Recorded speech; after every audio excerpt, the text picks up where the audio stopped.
Olá, em 1974, um casal faialense que estava a viver nos Estados Unidos da América dava as boas-vindas ao seu segundo filho. Esse filho que, entretanto, passou também pelo Faial, agora está na Ilha Terceira e conhecemos-lo sobretudo pela forma como nos contagia com as histórias que lê e também se expressa e, para além disso, uma forma bastante bonita de viver e ver a vida. Olá, Paulo Freitas. Olá, Célia. Até ficaste sem palavras. Fiquei assim, tipo, é verdade. Vamos começar por aí. És uma pessoa feliz ou simplesmente tornas feliz quem está à tua volta? Atualmente sou uma pessoa feliz. Digamos que nunca fui infeliz, mas a felicidade é uma construção, não é? É um caminho e houve aí umas alturas em que tu próprio nem sabias quem eras. E nós continuamos aí, nunca nos podemos definir, mas não sabias bem quem eras e mesmo sabendo quem eras, não podias ser quem eras e então era uma espécie de penumbra, de sombra e eras meio infeliz. Depois descobres que nasceste para ser feliz e que tens que construir essa felicidade, como quem constrói um castelo com tudo.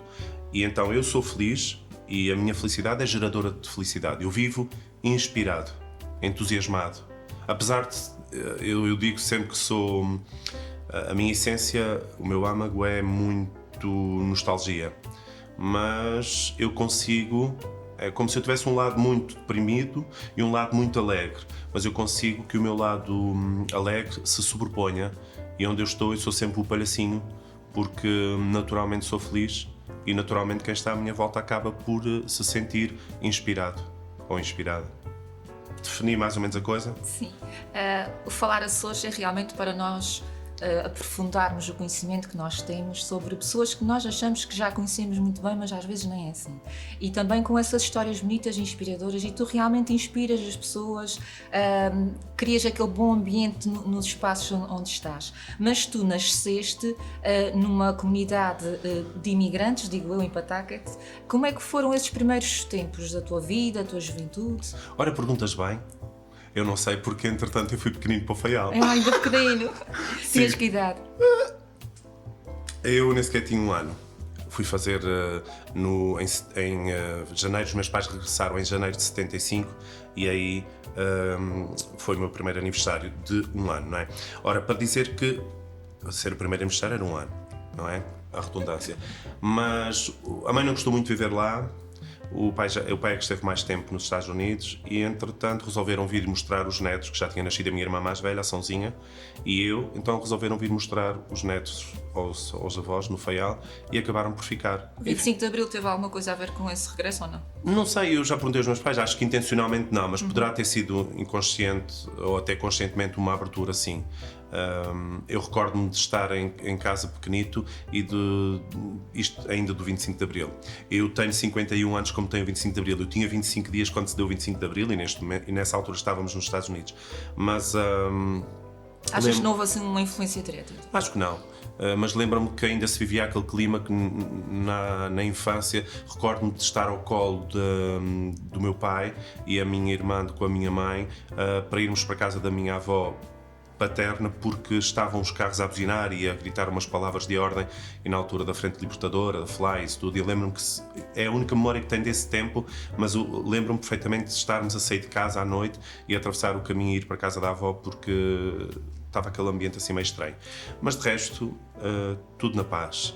E o que é que os pais faziam no Faial, nesse regresso às origens? Pois o pai era agricultor. Quando regressou, mais tarde foi trabalhar para os serviços florestais. A mãe era doméstica, mas depois com os encargos também para poder ter os filhos a estudar. Foi primeiro contínuo, atualmente assistente operacional na escola e já estão reformados os dois, claro. Mas para dizer com isso que... A infância foi calma? Sim, foi muito calma. Eu tive tudo o que era necessário para ser feliz. E tinha o horizonte como perspectiva, tinha o céu como tela para poder sonhar, a ilha, como esta ilha, é sempre um lugar bucólico para podermos crescer. E eu corria atrás das borboletas já em criança, com o meu chapéu de palha, a caminho da tafona. Isso é Tom Sawyer. Sim, a tentar caçar grilos e borboletas. E era feliz nisso. Eu nunca tive muitos amigos à volta de casa. Tinhas duas irmãs, que entretanto sim, nasceu mais João Rebento? Sim, nasceu a Natália, sim, que é muito mais nova do que nós. Bom para ela. Quer dizer com isso que, como estava a dizer, sempre tive mais gente de idade do que crianças à volta de casa. Até porque havia uma casa de fronte da nossa, em frente ao caminho, que era uma espécie de portal. Todas as pessoas que ali iam estavam pouco tempo e procuravam outro espaço, que era uma casa normal, mas as pessoas nunca ficavam ali muito tempo. E resumindo e concluindo, eu cedo comecei a sentir a nostalgia da saudade, que agora concluo que é amor. Nós amamos aquilo que sentimos saudade. Passavas muito tempo ou eras muito ligado aos teus avós, por exemplo? Sim, o meu avô paterno, ele morreu, eu ia entre 11 e 12 anos. E, na verdade, durante muito tempo eu despedi-me dele com um beijinho na testa e recordei-me durante muitos anos daquele frio, do corpo gélido. O lábio ficou frio e era uma impressão. E o avô vinha para o chafariz e eu ia para o chafariz, ele com o seu bordão de cana, e eu ficava lá com ele a conversar e... Sim, eu contava de histórias? Sim, o avô às vezes cantava assim ele era divertido. Eu tenho este lado divertido também dos dois lados. O meu bisavô do lado materno tinha o apelido de Vida Alegre, porque tinha pouco dinheiro, mas era uma pessoa alegre, feliz. E do lado do meu pai, eu tive um tio-avô que nasceu em Visual, mas ele levava às costas os cestos do milho e as batatas e os molhos de termoço, sempre a cantar, e dizia: tio, mas tu não te sentes triste porque não vês? Eu dizia: não, o tio está feliz. E lá ele sentava à nossa mesa em casa para ir jantar à noite e ele cantava. E eu ainda agora, às vezes quando estou sentado à mesa, a minha irmã até não gosta muito disso, a mais velha que eu canto, mas eu tenho esta memória que ficou gravada, e quando a comida é deliciosa, que por norma em casa da mãe é sempre deliciosa, eu inicio a refeição, ou mesmo num restaurante, sempre a traulitar qualquer coisa. Isto é uma memória que ficou daquele tempo. O tio era feliz e um irmão dele também, aos 44, 46, ficou em Visual de vez. Ela era irmã de caridade, a minha tia Belmira, e ela também era uma pessoa feliz. E dizia, antes de ler o Saramago, dizia: tia, mas não é escuro? Como é que tu vês? E ela dizia: não, a cegueira da tia é clara, é branca, a tia vê luz. Mas como é que alguém que não vê sabe o que é claro e o que é escuro? Pois, ela cegou aos 40 e tal. Ela tinha a noção, sim, mas, por exemplo, o teu outro tio... Sim, não, ele não. E depois passas a ver com as mãos. Ali à nossa casa, e a cama da minha irmã tinha muitas bonecas, que era uma cama com prateleiras, que os pais compraram. Lembro-me desse dia, quando cheguei a casa, e foi uma surpresa. Tínhamos camas novas, vinha cortinas, vinha as mantas, vinha a mesinha de cabeceira, tinha luz na cabeceira da cama, com umas prateleiras, e tinha a escrivaninha que também tinha luz, o guarda-fato. Epá, foi assim um dia tão feliz de chegar a casa e ter não é que precisássemos, nós tínhamos mobília antiga, mas bonita. Mas era novidade. Sim, era novidade, era aquele cheiro novo. E lembro-me desse dia, e entretanto a minha tia ficava depois, quando ia lá nesse quarto, e dizia: Natália, a tia teve a ver as tuas bonecas, são todas tão lindas. Sim. E eu estava: mas como é que a tia viu, Paulo? E era com as mãos. Quer dizer, nós aprendemos a valorizar outras coisas. A vida é simples. E apesar de toda essa tua ligação à família, de gostares dessa vida familiar, achaste que o Faial era demasiado pequeno para ti, para os teus sonhos? Não foi por aí. Eu tive dois amigos que disseram: vamos para o seminário. Eu disse: eu para o seminário? Nunca. Eu era leitor na igreja, eu também era cantor, frequentei a catequese, mas nunca senti apelo para estar junto do altar. Mas um dia de manhã acordei e senti aquela voz lírica ou poética que algumas pessoas dizem que ouvem. Eu ouvi literalmente uma voz que dizia: vem, estou a chamar-te. Por mais estranho que isto possa parecer, foi isso que aconteceu. E por mais estranho que isto possa ainda soar, eu tive um acidente com o meu pai quando estávamos nos serviços florestais. A regresso de casa, um dia, estava há poucos dias, foi no verão. E eu tinha de trabalhar com ele no verão para ganhar os trocos e também para estar ocupado, porque o trabalho forma as pessoas, não é? E então, no regresso a casa, naqueles caminhões verdes, grandes, dos serviços florestais, eu e ele vínhamos sentados na caixa, atrás, e o Taipal abriu. Eu e ele fomos projetados para o caminho, caímos daquela caixa alta, em andamento, e eu recordo-me na queda de ver o meu pai cair muito próximo da roda, e eu pensei que ele tinha ficado esmagado. E eu caí como quando tu atiras um papel num carro em movimento e o papel segue-te, Sim. né? Eu fiz esta trajetória na estrada e caí para o lado onde passavam os carros, curiosamente numa curva fechada. E tive a sorte que parou um carro com um enfermeiro do salão e com um médico estrangeiro, penso que era alemão, que ouvi ele dizer que era alemão, e puxaram-me para a berma da estrada, tiraram uma t-shirt porque eu estava a sangrar da cabeça, abri a cabeça, as mãos, o rabo, assim uma coisa. Mas não parti nada. E nisto tudo eu acho uma grande sorte, porque há pessoas que tombam de um degrau e ficam tetraplégicos. Uma pequena queda, não é? Sim, e eu fui bafejado pela sorte, nem eu nem o meu pai ficámos com qualquer sequela. Porém, quando chegámos à berma da estrada, passou o carro do leite, na altura ainda com as bilhas. Sim. Foi mesmo uma sorte não morrer da queda, podia ter morrido atropelado, porque não havia forma de ele travar sobre a curva. Então eu senti mesmo que tive uma mão grande a defender-me. Isso foi antes ou depois desse chamamento? Isto foi antes, o acidente. E um dia acordei e disse que vinha, e cheguei à escola e disse à minha melhor amiga, à Sãozinha, e disse, olha São, vou para o seminário. Essa sério. E depois comentámos isso na aula de religião e moral, com o falecido padre Fortuna das Flores, o Monsenhor Fortuna, e eu, que era da matriz da Horta, e entretanto ele disse, vais para o seminário, pronto, nunca mais pude dizer que não, mas eu sentia-me inspirado e quis Tinhas vir. que idade? Eu tinha 18.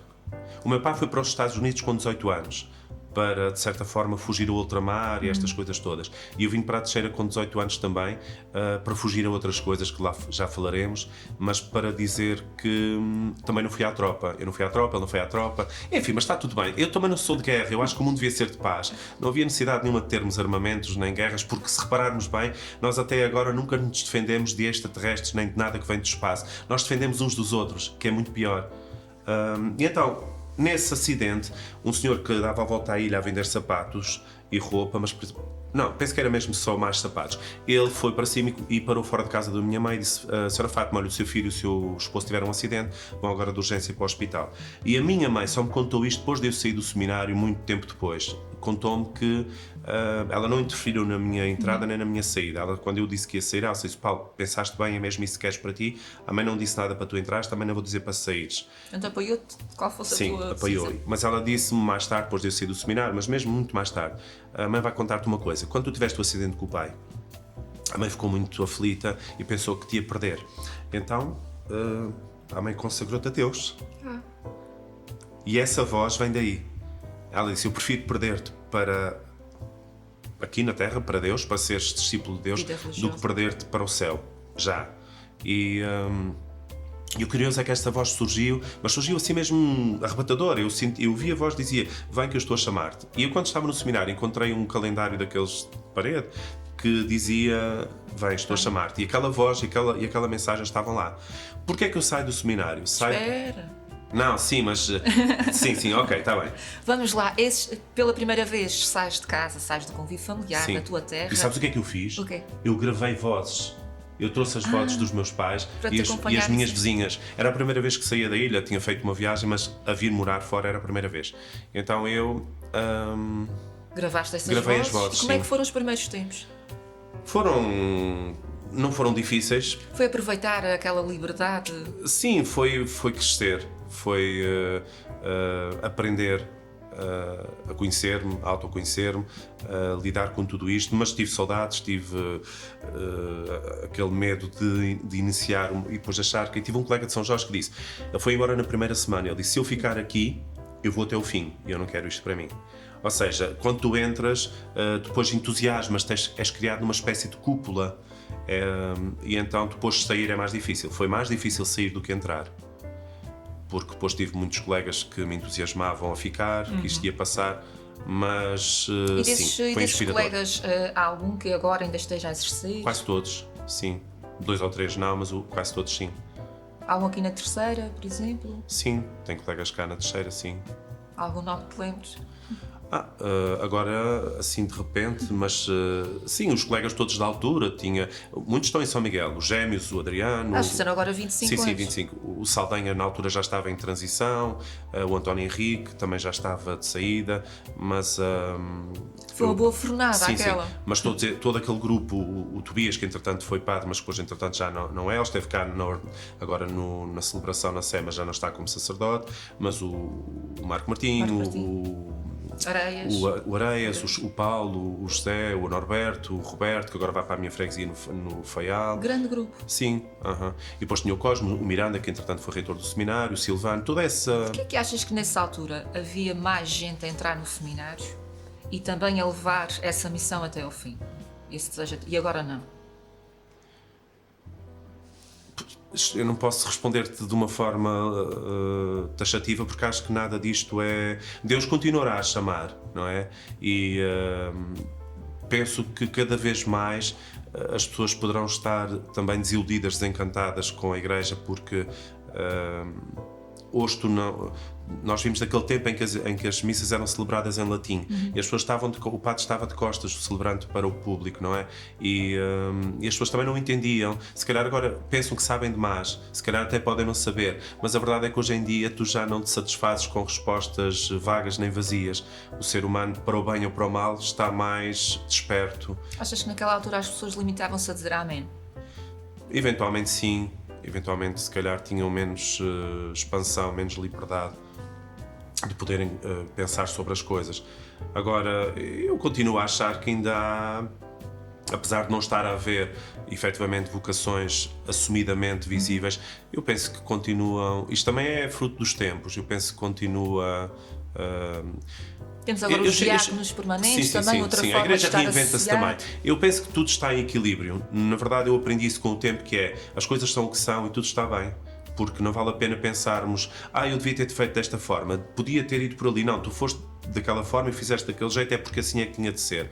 Há um equilíbrio e há uma lógica nas coisas, mesmo quando tu pensas que nada disto é organizado, é o caos que se organiza. Tu ainda concluíste o primeiro ano de Teologia? Sim. Tirei 2 de Filosofia e 1 de Teologia além do 12º, sim. Depois o que é que te fez sair? Se calhar vou ter que dizer porque é que entrei. Eu entrei porque eu senti aquela voz e eu vinha com aquela... Eu vinha inspirado, mas vinha, de certa forma, refugiado. Eu queria refugiar-me do mundo e eu sentia dentro de mim, quem não se conhece... quem não se conhece é filho de boa gente, ou quem não se sente é filho de boa gente, não é? Quem não se sente. Então, eu cedo descobri que a minha orientação sexual era outra. Então eu ingressei no seminário um pouco também em fuga, para poder seguir um caminho de... Honestamente, eu não me via casar e com filhos, mas também nunca imaginei viver com um homem, porque tudo era muito fechado, há 25 anos atrás, não é? Portanto, quando saíste do Faial, o tema nunca tinha sido abordado em família e nada? Não. E, curiosamente, tu vais para seguir um caminho de sacrifício e também de resiliência.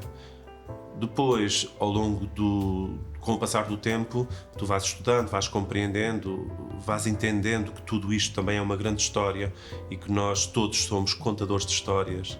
Então criamos realidades e muitas vezes com o Deus que dizemos que é amor, também o transformamos em Deus guerra e também com ele ajudamos a matar. Então tu descobres no meio disto tudo que há uma frase de Santo Irineu que diz que a criatura, o homem, é a obra da glória de Deus e que tu nasces para ser feliz.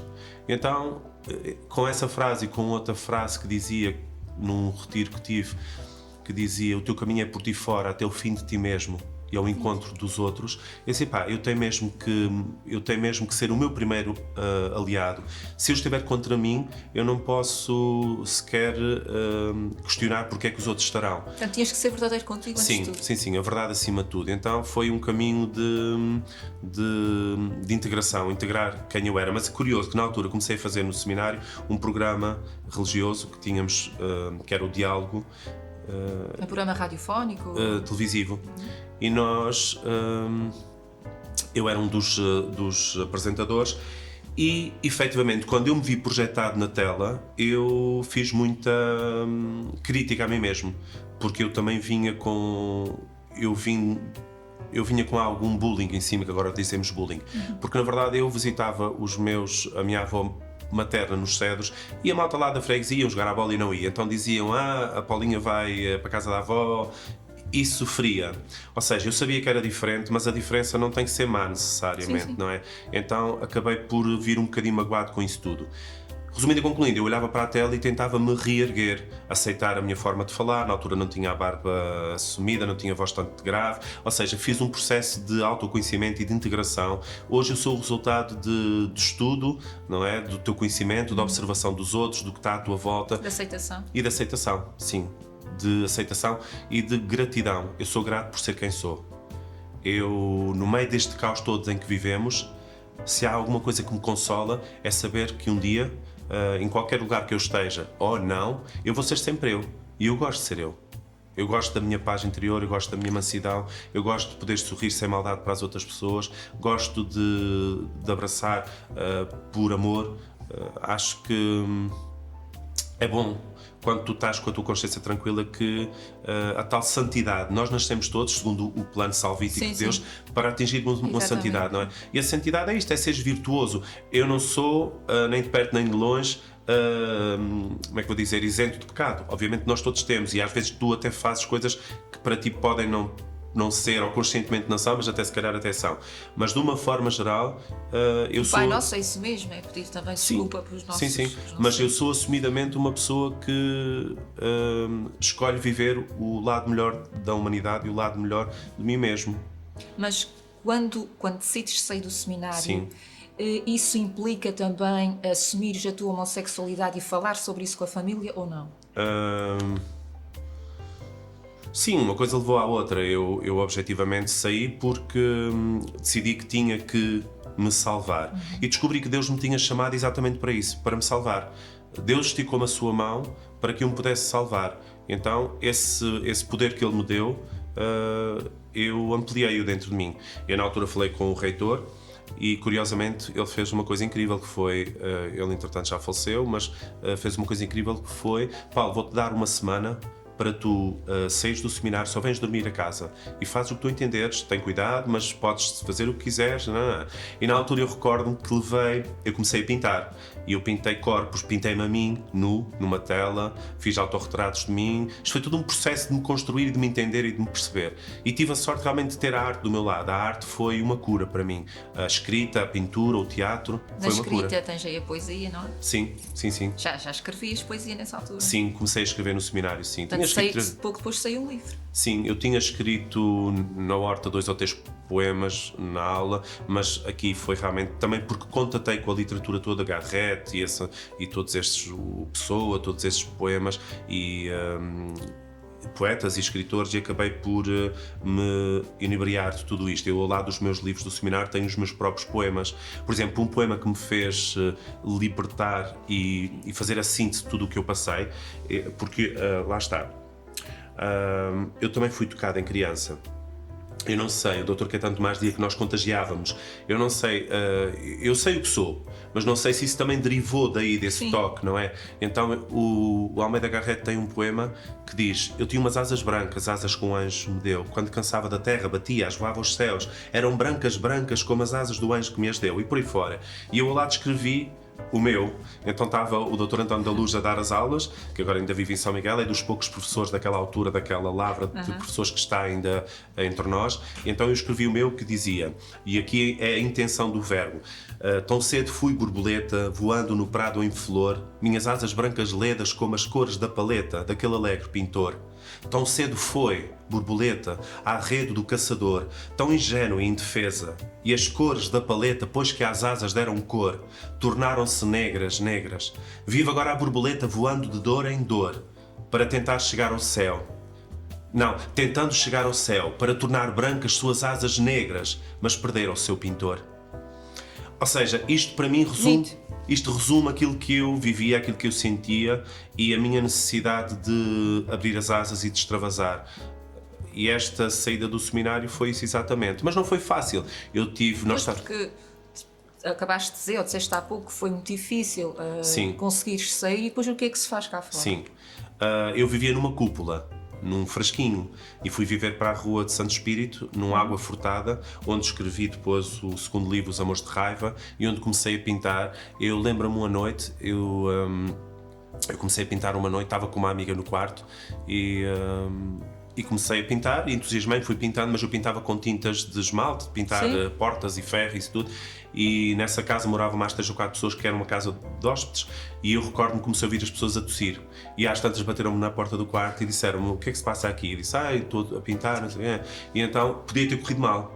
Muito mal. Mas o dono da casa e os inquilinos, imagina, tinha um casal da Graciosa, começaram a dizer: não há problema, nós também queremos ver. Então eu ia pintando e eles iam pondo a secar no corredor e nas escadas. Foi o cheiro da tinta. Sim, é incrível, quer dizer, eu vivi experiências Mas o que é que tu fazias para únicas. subsistir?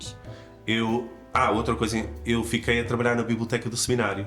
Este reitor disse: olha, podes ficar aqui por perto, ficas aqui, era o Dr. Jorge Reis, ficas aqui a trabalhar na biblioteca. E eu trabalhei 3 anos e qualquer coisa, quase 4 aí. Depois concorri para uma vaga de animador de rua e aí começou o percurso na área da animação. Entretanto, conheci na biblioteca o Sr. Vicente Matos, que era de São Jorge, que era um homem extraordinário. Ele morreu com 90 e tal anos, mas ele dizia: Paulo, só conheci 2 pessoas no mundo que nasceram com o cu virado para a lua. És tu e um amigo meu de São Jorge que viveu em Luanda. Tu podes fazer tudo o que quiseres, tens uma capacidade, uma arte dentro de ti. E para dizer com isto que ele via em mim potencial. E eu cheguei onde tinha que chegar. E estou tão feliz de tudo que consegui. E vou-te dizer uma coisa, Célia: eu não cheguei mais longe porque não tenho necessidade. A minha única necessidade era conhecer-me, e eu conheci-me. Eu estou completamente feliz, completamente realizado. Eu vivo com pouco dinheiro porque acho que não preciso de mais. Eu poderia, como contador de histórias, viajar muito mais para fazer atividades. Como terapeuta de Reiki, fazer iniciações de outros reikianos, também não o faço. Ou seja, eu vivo a simplicidade das coisas simples. Eu quero ser feliz com pouco e liberto de tudo o que é material, porque isto tudo é transitório. Fernando Pessoa escreveu, não é? Quer pouco, traz tudo, quer nada, Sim, serás livre. Sim, é verdade, sim. E a tua família, de certa forma, como é que aceitou essa tua mudança tão radical, a saída do casulo para essa borboleta maravilhosa? Acho que aceitaram aceitando. A vida faz-se andando. O pai, quando disse ao pai: tenho um namorado, mas acabou. E ele disse: espera, então disseste logo: tenho um namorado. Não, sim, mas falámos ali umas coisas e eu contei o que é que se tinha passado na minha infância, essas coisas todas, e do que eu sentia. Mas depois, passando para essa relação, foi assim, o assumir mais, o meu pai depois disse, e eu devo muito a essa relação de quase 4 anos, mas na vida nada é eterno. E na vida nada é permanente, a vida é toda feita de movimento, tudo está em mutação, mas aprender esta lição é muito complicado, porque nós somos possessivos e nós queremos permanecer e queremos ficar. Aprender a desligar, a deixar partir, a deixar fluir, é complicado. E compreender que tudo o que passa nas tuas mãos, sejam amigos, família, vem para acrescentar ou não, mesmo aquilo que não acrescenta pela negativa, porque a negativa faz-te ter que afincadamente amadurecer, Exatamente. afincadamente subir. Mas as lições mais duras são sempre as mais difíceis. Ninguém quer ser magoado. Claro que sim, claro que sim. E o meu pai disse essa conversa: Paulo, um jardim tem muitas flores, olha para outra flor. Epá, isso é lindo. E os teus avós? Os meus avós... Como é que foi falar com eles sobre isso? A avó materna, que ela dizia: a avó morre levante na boca. Porque a gente já está a falar de pessoas que viviam em freguesia, da Ilha de Faial, portanto Sim. é diferente, uma maneira Sim, de pensar diferente. a avó acho que nunca soube ou nunca falámos abertamente sobre isso, pois entretanto eu fiquei aqui a trabalhar, ela foi envelhecendo e ficando, quando eu lá ia, ela dizia sempre, ficava sentada no chafariz e eu ia para cima no carro, ela ficava sempre a dizer adeus e ela: a avó não te vê mais, mas fica contigo na boca, morres no coração da avó, vais com a avó na boca da avó. E a outra avó, a avó Rosalinda,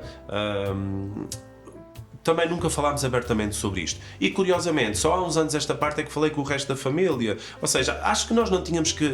acho que não há... Por uma etiqueta, não é? Sim, nós não temos que pôr uma etiqueta, nós não temos que dizer. Eu espero que daqui para a frente as pessoas não tenham que dizer nada. Nós ainda somos do tempo, de termos que dizer que és branco, és azul, és verde, és cor-de-rosa. Pá, não tens que dizer. Tu és um ser em aberto, tu és um ser espiritual, tu és um ser de luz. Não tens que dizer. Eu não tenho que dizer que gosto mais de peixe frito ou gosto mais de batatas assadas. Faz parte do teu dia-a-dia, da Sim, tua maneira de ser. eu não sou só a minha sexualidade, eu vida. sou tudo, não é? Tu és um conjunto de coisas, mas na verdade... E é isso como em tantas outras coisas, não tens de anunciar se queres casar ou não, Sim, não tens de claro anunciar que se queres sim. ter filhos ou não, Sim, portanto... a vida tem que ser muito mais do que isto. Isto não é matemática, nem tão pouco é uma prisão. Nós não podemos viver enjaulados, não é? Tu tens que saber estar, tens que saber comportar. E aqui na terceira, achas que encontraste tudo o que era necessário? Ou houve alguma ocasião em que pensasses em ir para o destino, até regressar ao Faial? Não, eu fui ficando e fui crescendo, apaixonei-me pela cidade. Gostava do virar das esquinas e encontrar perspectivas diferentes sobre a cidade. A luz, não é? A luz, sim. E também gosto do entusiasmo das pessoas. E acima de tudo, eu descobri que eu tenho que ser feliz dentro de mim. Ou seja, eu sou o melhor espaço do mundo para viver. Eu sou a melhor coisa do mundo. Sou eu. Para mim, se eu não estiver bem dentro de mim, eu não vou estar bem em lado nenhum. Então, depois de fazer esta descoberta, por exemplo, eu regressei da horta agora e honestamente eu voltava para lá.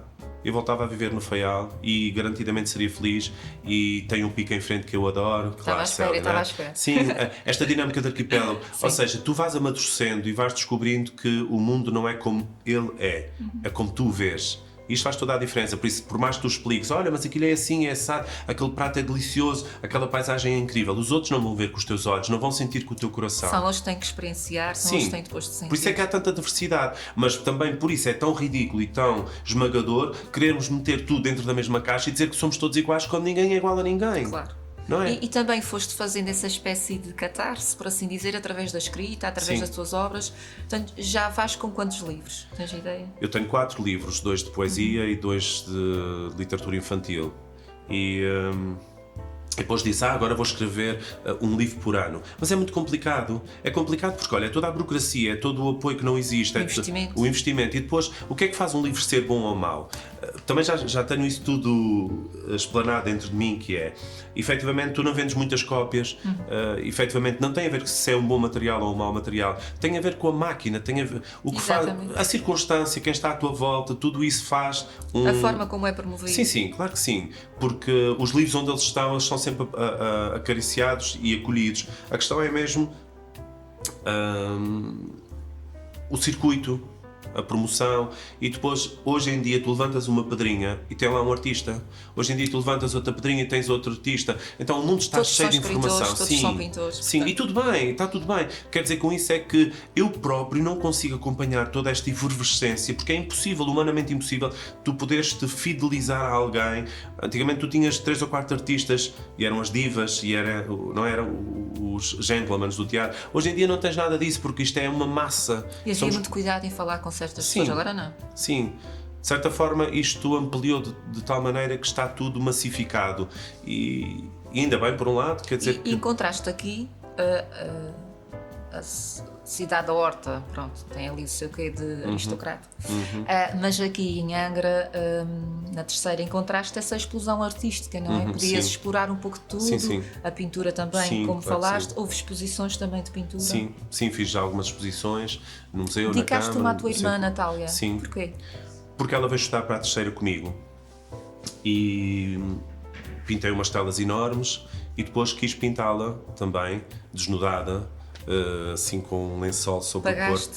Não paguei nela, não dei dinheiro. Mas foi. E eu consegui captar a essência dela, o olhar e a beleza do rosto dela na tela. Curiosamente, esse quadro depois, entretanto, foi destruído.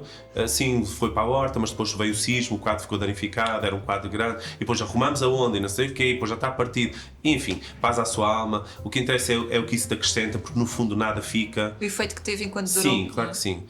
Mas sim, fiz algumas exposições, fiz uma exposição na Câmara, fiz 2, mas uma desfilei com os quadros, convidei algumas pessoas e elas desciam a escadaria trazendo os quadros. Depois projetei muitos letterings nas paredes com o próprio título da obra, é todo ele muito poético, e então, por exemplo, tinha o lugar do silêncio, pausa, inquietude, e eu compus graficamente no espaço os títulos fazendo parte do complemento da obra. Ou seja, acho que foi uma pessoa bastante bafejada pela sorte e arrojada, porque até agora tenho que ser grato por tudo o que vivi, por todas as experiências. O São Jorge tinha razão. Sim. Portanto, já falámos da escrita, da parte artística, da pintura e o teatro. Pois, o teatro foi realmente uma paixão. Foi? Eu vou dizer foi porque atualmente tem um papel pouco significativo na minha vida, e como eu entendo as coisas como um processo de construção, o teatro ajudou-me a construir-me. Obviamente que eu às vezes sinto saudades de pisar o palco e de voltar a representar. O último trabalho foi em 2013 com o Ricardo Martins no auditório do Ramo Grande, em que eu fazia dele matador e ele era o touro, e foi numa arena, um redondo de paletes com farelo no chão, e aquilo foi brutal, foi assim uma sensação. Mas ainda tiveste ali um cargo no Alpendre.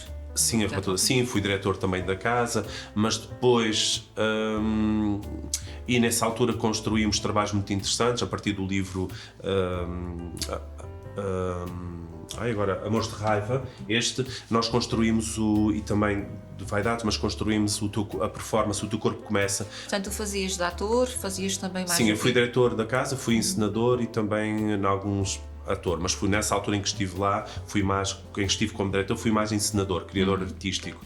Mas também participei em muitos trabalhos do Alpendre, no Valentão do Mundo Ocidental, nos Portas, na Morte Mataste Lira do Álamo de Oliveira e do Carlos Alberto Muniz, que era um musical. Ou seja, eu realmente vivi muito. Quando estive agora a pesquisar, quando tu pediste algumas memórias, nem eu tinha noção de tudo o que já... Está bem, a pessoa tem 51, mas não tinha noção de todo o que está para trás.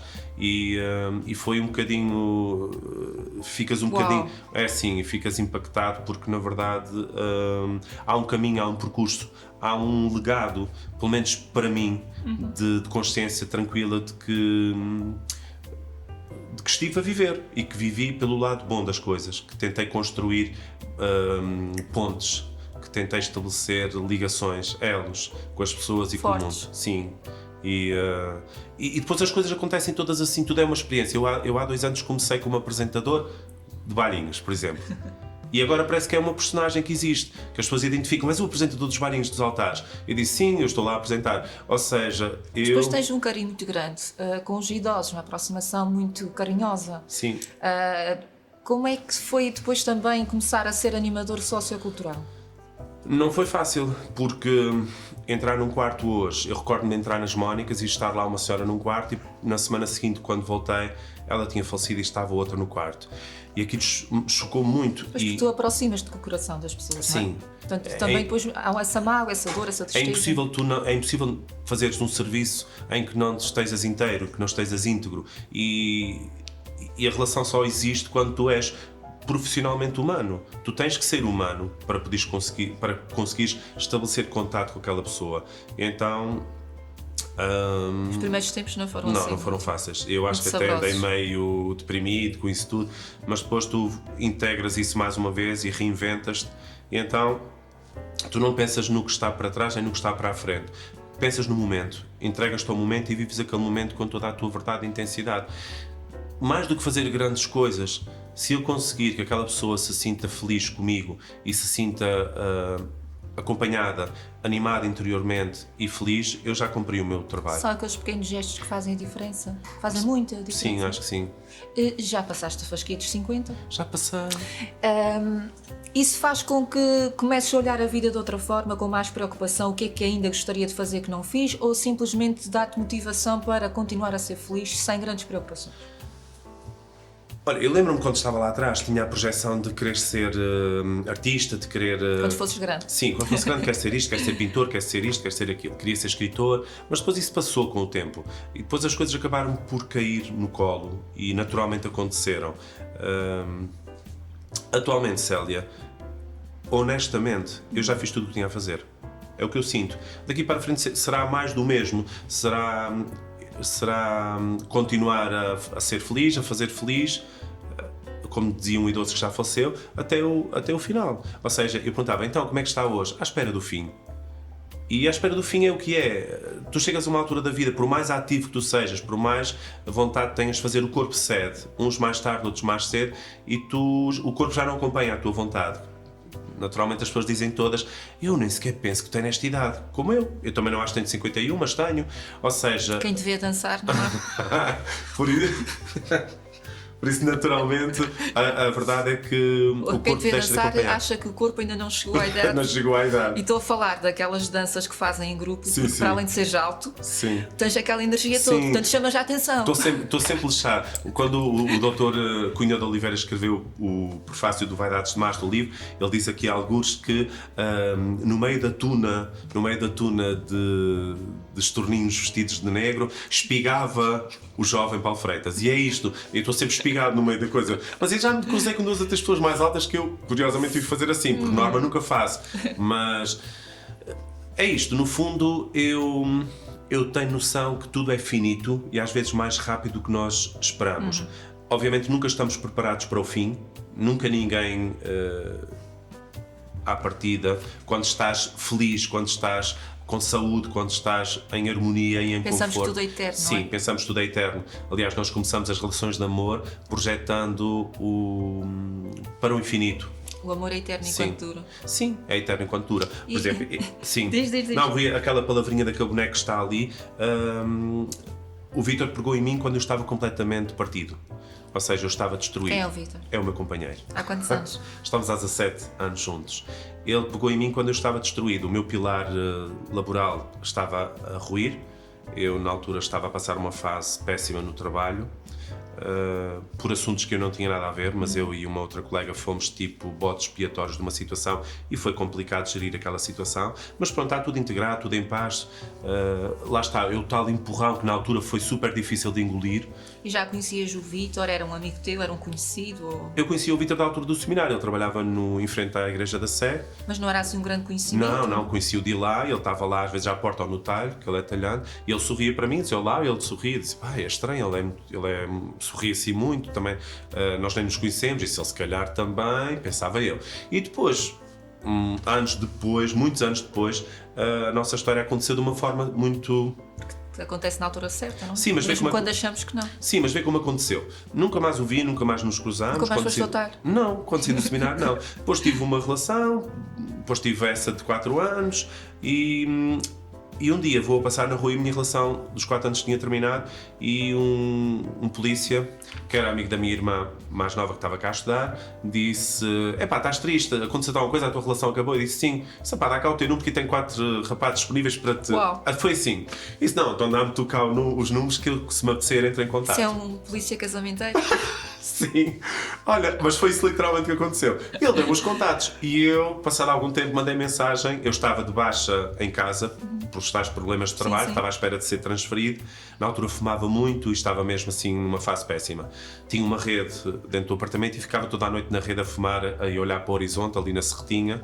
Fora a parte do fumar, a da rede é espetacular. Pois, exato. E entretanto eu mandei mensagem e disse, olha, nós conhecemos há muitos anos atrás, não sei o quê, queres vir cá a casa tomar um café? Ele disse, hoje não posso porque estou, era carnaval, foi no dia 4 de fevereiro, estou em casa da minha irmã com os amigos, não posso. Vou amanhã. No dia 5 ele foi lá à casa, tomámos o café, depois eu não tomei porque eu ainda sou intolerante à cafeína. E entretanto eu... Quer dizer, tu convidas alguém sim, mas, para fazer uma coisa que não sim, fazes. mas ele bebia.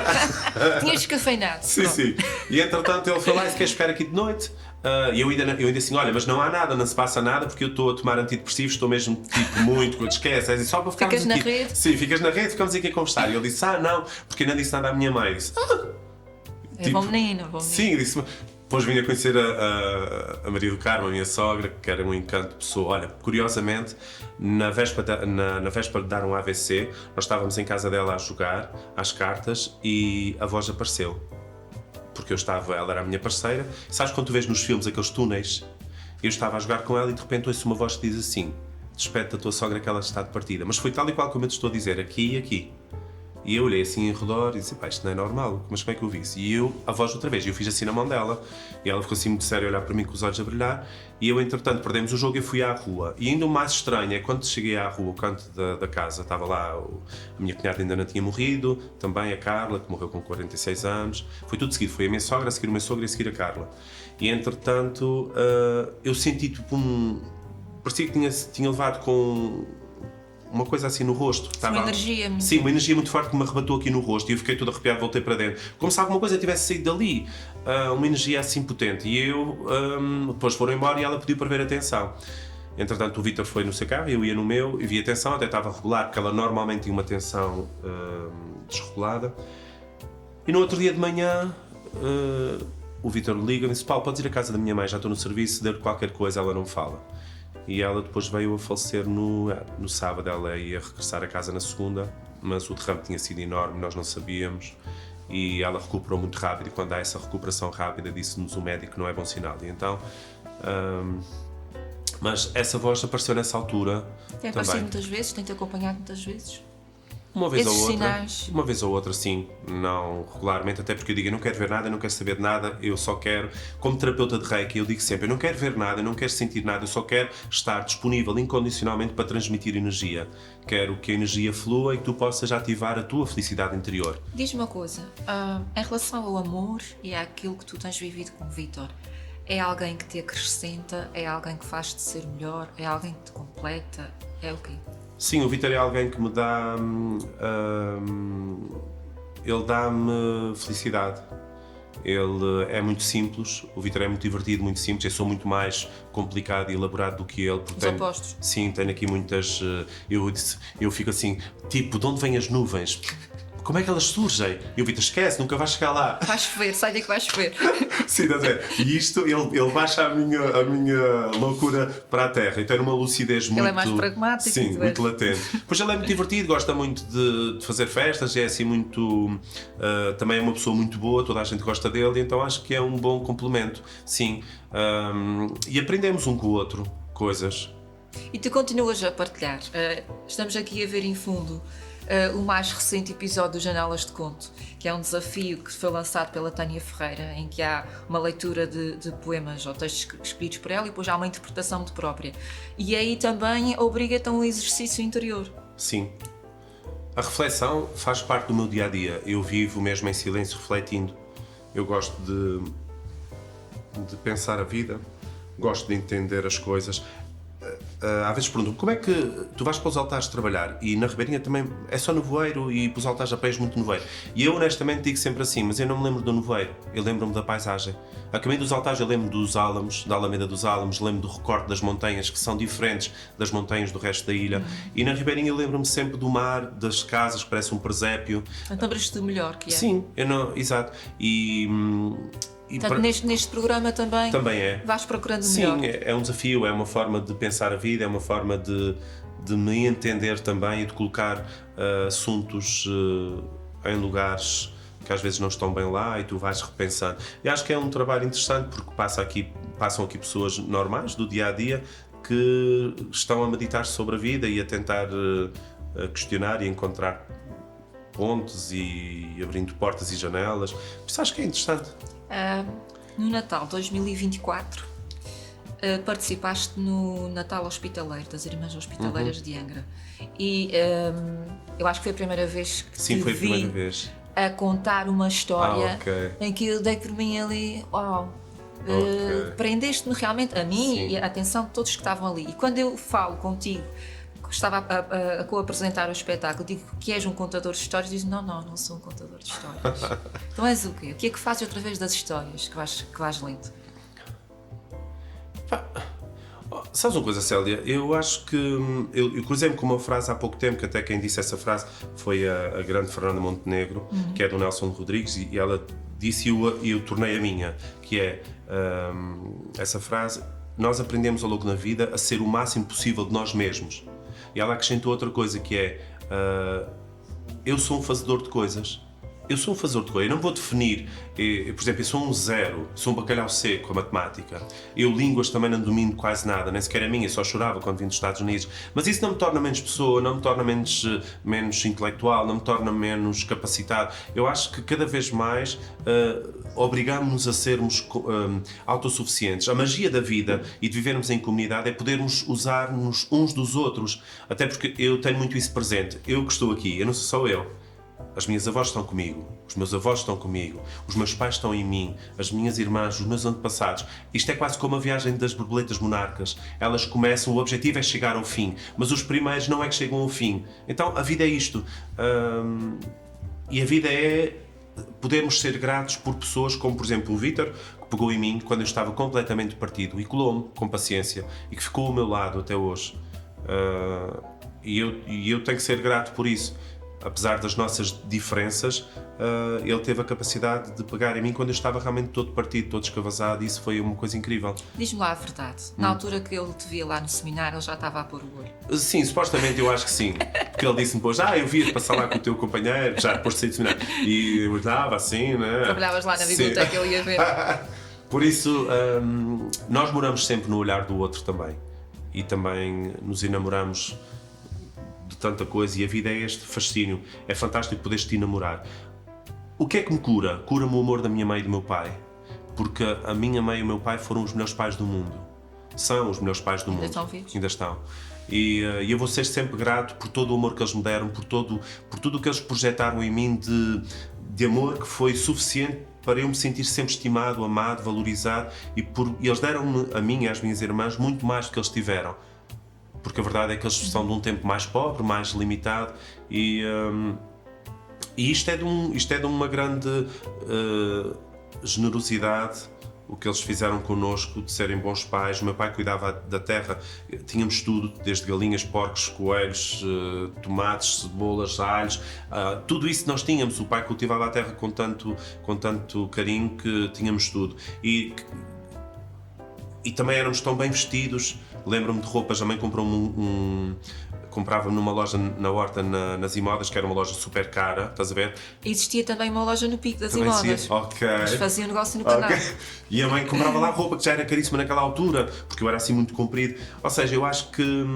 Não havia cá vendas pela internet, não se fazia Sim, viagens ao continente. Tem que ser grato por isso, e ainda hoje o amor e tudo. Ou seja, eu sou grato por todas as pessoas que me deram colo, por todas as pessoas que me amam, por todas as pessoas que me estimam, por todas as pessoas que me veem como eu sou. Engraçado, tu referes-te à tua mãe? Não, a minha mãe. A entrevista toda disseste a mãe. Yeah. Como se ela também fosse minha. Sim, Engraçado. e pode ser. É a Ela mãe. aprendeu a ser mãe, o pai aprendeu a ser pai, eu aprendi a ser filho. Hoje, agora regresso lá de casa e os pais, claro, já estão mais velhotes, eu também já estou, e agora é curioso que parece que tudo se altera. Parece que neste momento eu sou o pai e a mãe, e eles são os filhos. Sei perfeitamente. Mas isto é... E tens filhos adolescentes, não é? Que eles depois passam Sim. por uma fase da adolescência. Sim, mas aquela coisa de agora sentires responsabilidade sobre eles, estás a ver? E ver que eles estão a tornar-se frágeis. A tal fragilidade que eu tinha quando era criança, de ensinar a andar. Eles não estão ainda nesse patamar, mas... Sim, mas eu aquela chego a perguntar aos meus, ok, vão sair, mas levaram um casaco? Ok. Sim. Não é? Porque a gente muda Eu ali. sempre, aproveitem todos os dias, cada hora, cada minuto, porque isto passa e passa muito rápido, e daqui a dias já não anda, e daqui a dias aproveitemos tudo. Mas mesmo que tu aproveites tudo, eu digo isto, que é aprender a relativizar, mesmo que tu aproveites tudo, um dia, mesmo que vivesses 100 anos é nada, é pó perante o que tu tens vontade de viver. Ou seja, a vida é madrasta nisso, que é, nós somos plantados aqui, criados à imagem e semelhança de um Deus, para quem acredita, não é? Eu tenho dias que acredito mais do que outros, mas uma coisa não posso deixar de acreditar: há misticismo na vida. Há coisas maiores do que nós. Há coisas maiores do que nós. E eu sinto-me eu sinto-me próximo de Deus. Eu sinto que Deus cuida de mim. E eu já tive alguns acidentes e as coisas não correram mal. E eu pedi, por exemplo, Deus, estava a chover há 3 ou 4 dias aqui na Teixeira, não gosto muito de andar de avião, e eu para a horta, que é só 25 minutos, meia hora, eu disse, pá, mas que chuva, pelo menos dá-me sol. E só Deus, por favor, dá-me sol amanhã. E estava sol. E agora... Depois desta entrevista passar na Vitec, não te admires se fores contatado para alguns pedidos. Nós criamos a nossa realidade, ou seja, eu prefiro acreditar que é possível transformar. Por exemplo, com o Reiki, às vezes eu disse, pai, preciso chegar ali, preciso ter um espaço para estacionar, e faço os símbolos de Reiki e vou conduzir com a mão assim, e chego lá e isso não é possível, isso não pode acontecer, como é que é possível isto? Não é? Ou seja, há uma energia nisto tudo, e eu prefiro acreditar nisto, por mais patético isso possa parecer, eu quero acreditar, como dizia Saramago. Cada um acredita naquilo que achar que faz a vida parecer melhor. É verdade. Saramago dizia, não sei se existe, mas se existir, tanto melhor. Então é isto. E a tua vida faz-se. E eu pedi para, como peço aos meus convidados, para trazerem objetos que de alguma forma te tenham marcado, te continuem a acompanhar e por alguma razão. Por isso queria... Não sei se queres começar para esta Sim, vida. pode ser. O meu Cristo Partido. Eu li este livro e, na verdade, eu encontrei esta peça carcomida pelo tempo no sótão do seminário, que eu nem sequer sabia que o seminário tinha um sótão na altura. Nós fomos lá acima e encontramos máquinas de escrever, daquelas muito antigas, enormes. Na altura eu fiquei com uma, pedi ao reitor, ele disse que sim, podia mandar arranjar, mas depois acabei por cedê-la, oferecia essa e uma outra que a minha avó me tinha dado a um amigo meu que também não foi padre, que foi para São Miguel, o Nuno, e então, que era assim alto como eu, que era, né? E encontrei este Cristo lá, e ele está comigo desde essa altura. Às vezes está muito cheio de pó, está-se a desfazer, estás a ver, mas eu também me estou Eu também me estou a desfazer. Aliás, tudo se desfaz e um dia tu também serás cinza e pó e nada, como dizia a Flor Bela Espanca. Esta caixinha. Ok, esta caixinha porque a minha irmã tinha um porta-joias, ação, tinha um porta-joias branco com o formato de flor, em que abríamos, tinha um espelho, uma almofada vermelha e uma bailarina. E havia uma música lá dentro que, quando comecei a ouvir, ativou em mim quase a voz da poesia. Era como se de repente aquela fosse a voz da poesia. Então eu pegava, punha a música e lia livros que ela tinha cá. Isso. Era a música habitual. E depois, entretanto, eu descobri esta caixinha com uma caixinha de música lá dentro, na segunda mão, na Terra Chã, e depois fui colecionando, e esta é a mais próxima desse momento. Já está assim um bocadinho desafinada, mas serve, e eu usava isto para a hora do conto, neste momento não estou a usar, porque a hora do conto é toda muito rápida e toda muito cheia de coisas, não dá tempo a dar corda, e então... Mas ela já está meio desafinada, mas...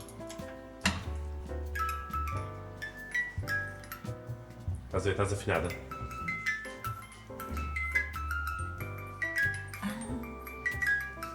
Estás a chegar lá? Estou. E esta música, pá, com esta música eu comecei a chorar pela primeira vez e a sentir que a poesia era qualquer coisa. Era isto. Isto era a voz da poesia para mim. A nostalgia. Como é que se compreende a vida? O que é a vida? Nessa altura eu já sentia saudade. Nessa altura eu já sentia a dor do desapego. Mas ela está a dar as últimas. Mas é isso. Entretanto... A enciclopédia, eu lembro perfeitamente, a minha mãe sentou-se na nossa Publicações cama. Don Quixote. Sim, sentou-se na nossa cama e explicou a minha irmã a reprodução. Que o homem tinha uma sementinha que depositava na mulher. E esta enciclopédia é tão fundamental para mim, porque eu aqui comecei a descobrir o corpo humano, os animais, a noite, o dia. Lembro-me feito de olhar para esta casa montes vezes e dizia: epá, enquanto uns dormem, outros fazem barulho, alguns estão a fazer sexo. Tinha aqui uns no andar de cima a fazer sexo. Portanto, a luz não se fechava em todos os compartimentos da casa ao mesmo tempo. Isto era, exatamente, e isto era a magia da vida. Os carros, tudo isso. E lia e descobria. Para mim isto foi o interior da terra, tudo isto. Foi assim um grande passo. E depois há aqui outra coisa, que é a caligrafia da minha mãe, que é única. As cartas que ela mandava quando eu estava no seminário. Quando eu olho para a caligrafia da minha mãe, a minha mãe está toda aqui. Ou seja, podemos guardar as pessoas e vê-las de prismas tão diferentes. Já te calavas. Não há problema. Temos música de fundo. Depois, coisas insignificantes. No meio de um areal encontrei um coração. Quando me transformei em terapeuta de Reiki, os corações começaram a surgir. É nos fins de cerveja, a espuma que é um coração, é a nuvem, é na árvore, no link. Fizeste uma publicação recentemente. Sim. No Facebook, sim. sobre isso, a espuma da cerveja. Qual é a probabilidade de uma pedra de Berlim, não é? De jogares à marralhinha, ter um coração? Olha, qual é essa probabilidade? Cá está. Portanto, vais guardando todos esses pequenos sinais, não é? Eu já colecionei penas de pomos que eu encontrava na rua, de melros. Ou seja, eu sou de coisas simples, de coisas leves, já colecionei folhas. Contudo, temos uma Dorte ali. Sim, e este foi um ursinho que o Vítor me deu no início, a dizer adoro-te. E continua. Esta palavra é um colo, é um berço, uma relação é um porto, em que tu te sentes seguro. Então, eu só posso ser grato por tudo isto, por todas estas pessoas que me ajudam a ser quem sou. Porque no fundo tu és muito também do que os outros dizem que tu és. Tu também és muito do que os outros passam de ti. Tu constróis-te disto tudo. Tens aí mais alguns livros, não sei se queres falar sobre eles. Ok, tenho este aqui, que foi o primeiro, As Vaidades de Mastro, também fiz a ilustração na altura. E só assim para ficarmos muito rapidamente aqui com uma coisa, deixa ver... A pessoa começa cedo na altura o Álamo de Oliveira, quando falou sobre este livro, disse que eu tinha muito sentido de humor. E aquilo magoou-me, porque eu não tinha sentido de humor. Eu estava mesmo todo roto, todo lixado, e o que eu sentia... Portanto, as tuas palavras não foram levadas a sério. Sim, mas de qualquer forma, eu compreendi o que ele disse. Olha, voltando à metáfora da lagarta, vê. Nasci, assim lagarta rastejante, que anda de flor em flor, que anda a chorar. Nasci em prol da terra e não do ar, vivendo em forma triste e humilhante. E por breves momentos, um instante, vi na luz de um orvalho a balouçar, a airosa borboleta a crepitar em céu de luz ardente e delirante. Assim nasci lagarta por engano, em seu casulo presa tristemente, sem asas, rastejando sem prazer. Posto os olhos ao alto causam dano, por ser de outro lugar, é penitente de malfadada sorte em seu viver. Ou seja, eu vivia isto porque eu estava a jogar com todos os meus sentimentos. Todas as minhas emoções estavam ao rubro. Olha, o meu primeiro poema para um amor impossível, para um amor homossexual, foi este. E na altura li a Eduarda Reis e ela disse: isto é para um rapaz. Olha, então vai ser com ele que nós vamos terminar. Ok. Então eu disse: me amas, amor, diz-me que não. Diz-me que não virás mais visitar-me. Que este estado de amor e de paixão em breve deixará de alimentar-me. Mas amor, viverei. Por compaixão vem se continuas tu a amar-me. Pois que em momento algum meu coração deixou de te querer. Vem beijar-me. Porque vieste, amor? Porque me mentiste. Somos loucos os dois apaixonados. Se me amas, amor, diz-me que não. Que nunca deixarás meu coração, pois quantas noites nele tu dormiste. E sempre nós seremos namorados. Obrigada. Obrigado eu. Obrigada por esta partilha. Papá e papá. Coração Ok, do Célia, gostei muito. Obrigadíssimo. Obrigado. Até à próxima dança, até ao próximo arraial. Ok. Até à próxima história. Sim. Obrigada. Obrigado eu. Estamos com o Paulo Freitas. Das várias lições que nos deixou nesta conversa muito franca, de coração aberto, é que realmente a nossa felicidade é construída por nós e, acima de tudo, temos de ser verdadeiros connosco. Obrigada também por estar desse lado. Até à próxima.